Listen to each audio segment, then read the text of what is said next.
Hey everyone, in this video we are going to talk about painting a form in terms of values, color and skin tones. But before we start, I have to tell you that I have recently uploaded a full-length video including my color palette and how I mix my colors for this painting. You can head on to my Patreon, the link is in the description box below. So before we jump into learning about skin tones, I'm going to share the basic approach by which I paint my portraits. So firstly, we'll understand the form without any color, just in values. For that, I'm using titanium white and ivory black. Usually I start with the shadows, but for this I'm doing my base color first. It's better to understand it this way. The base color, or here we'll say the base value, is the most obvious looking neutral value, which is neither too dark nor too light. That flat value which remains after taking all the shadows and lights from the structure. Next I'm painting the shadows or the darkest parts of this form, then the darker values that falls between the shadows and midtones. Then I place my lighter values, adding and adjusting these midtones to soften any harsh edges. The base value is the closest to the midtones. You can always cover the base value, it's there just like an underpainting, and to compare any value in terms of this value as a comparison point, and then adding the lights and those extra values to make everything look connected and together. Lastly, adding the lightest lights and highlights. If this is a light source, here will be our shadows.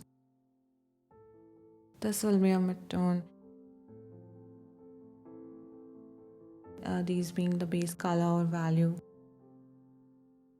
These are lights and highlights. With the black and white study, there isn't much difference between the midtones and base value. This difference will be more visible when done in color. So I'm going to do this in color, but more in terms of painting a portrait and skin.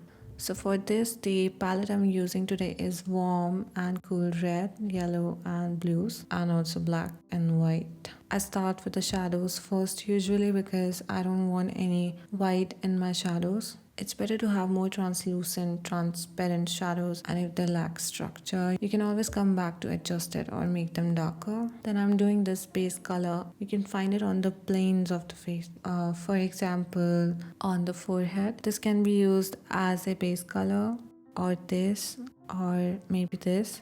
You can choose this quite roughly because you can always come back and make suitable changes. You can see this is untouched by both light and the shadows. If there are too many highlights or the surface is as such that it's difficult to find the base color, like it's glistening or like it has water on it, glitter on it or something like that on the skin. So in that case, what you can do is you can squint to simplify the structure to the point where only 2-3 values are visible. You can use squinting to find all the other values as well. Then I'm going to add the midtones. I find these connecting values necessary between two major values or contrasting values, adding the most solid lighter tones closer to the base color, more connecting values with different hue and a bit more warmth. This actually depends on the light source to create more depth and variation. Then adding the lights, adding the highlights, giving more structure and making the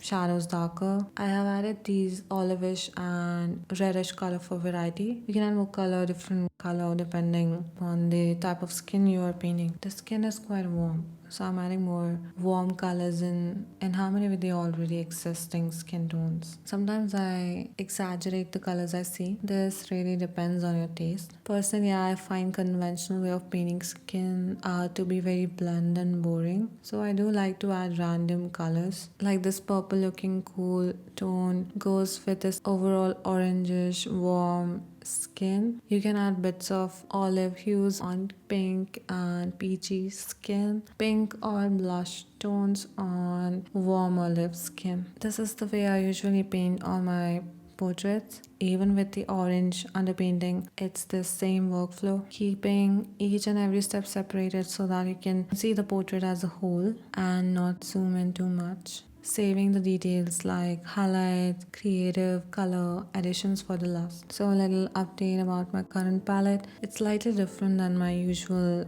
set of colors and and sometimes even more compact. I used to use all these colors all the time, even for my studies. But for the studies, I've taken out these three: primary red, permanent yellow, and ultramarine blue, because when I painted without these three, there wasn't much difference in the paintings. In place of this primary red, I've added this opera pink, because the purples and violets I get from the spectrum red and primary blue sometimes are not bright enough. Both are on a warmer side, so I've added this opera pink. It's pretty bright and lighter in value than this primary red, and also it's more cooler in temperature. Tints the mixture instantly without adding on to the values, and makes beautiful purples and violets. So that's all for today. I hope you will like this video, and I'll see you in my next one.